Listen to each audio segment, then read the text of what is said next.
গত 9 সেপ্টেম্বর গেছিলাম আমি শাহপুরান মাজার জিয়ারতের উদ্দেশ্যে। রাত 3টার দিকে মিলাদ মাহফিল শেষে বাহির হই।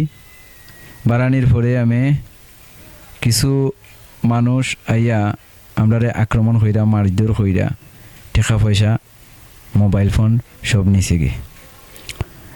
আমি এই মাইরর নিজে শিকার। ও দেখো আমার ওখানে মাঝে সিলাই চৌকর উঠির মাঝে নাকর মাঝে বাড়ি আছে, প্লাস আমার পাওয়ার মাঝে বাড়ি আছে, কোমরের মাঝে বাড়ি আছে।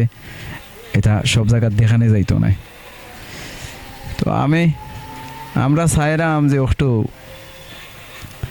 যে মাজারও এই ধরনের কার্যকলাপ হইছে একটা হইতো না। বর্তমান যে সরকার আছে সরকারের দৃষ্টি থাকতো যে মাজারের বাঁচাইবার লাগি মাজারও মানুষ গেলে কিলাখান সেই করা যায় ওলাখান থাকতো।